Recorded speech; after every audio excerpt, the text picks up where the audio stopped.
CPI ജില്ലാ committee ഓഫീസിലെ ഒളിക്യാമറ വിവാദം. പരാതിക്കാരനെ വശത്താക്കാൻ മന്ത്രിയുടെ ഓഫീസിൽ ജോലി. ക്ലർക്ക് ജോലിയിൽ തൃപ്തിയില്ലാതെ വിട്ടുനിൽക്കൽ. CPI ജില്ലാ കമ്മിറ്റി ഓഫീസിൽ നടന്ന ഒളിക്യാമറ വിവാദത്തിലെ പരാതിക്കാരന് മന്ത്രിയുടെ ഓഫീസിൽ ജോലി നൽകി പരാതി ഒതുക്കി.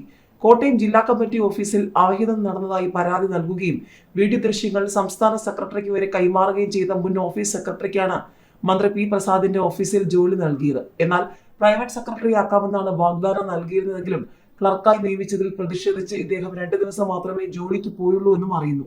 അതേസമയം പരാതിക്കാരന് ജോലി നൽകിയതിൽ പ്രതിഷേധിച്ച് വിവാദത്തിൽ ഉൾപ്പെട്ട മഹിളാ സംഘം നേതാവ് പാർട്ടിയോട് ഇടഞ്ഞു നിൽക്കുകയുമാണ്. പാർട്ടി ജില്ലാ കമ്മിറ്റി യോഗത്തിൽ നിന്നും മറ്റും വിട്ടുനിൽക്കുന്ന ഇവരെ അണനയിപ്പിക്കാനുള്ള ശ്രമങ്ങളും നടക്കുന്നുണ്ട്. 30-ന് നടന്ന സംസ്ഥാന കമ്മിറ്റി യോഗത്തിൽ നിന്നും കഴിഞ്ഞ ദിവസം സംസ്ഥാന സെക്രട്ടറി ബിനോയ് വിശ്വം പങ്കെടുത്ത ജില്ലാ കമ്മിറ്റി യോഗത്തിൽ നിന്നും ഇവർ വിട്ടുനിന്നു.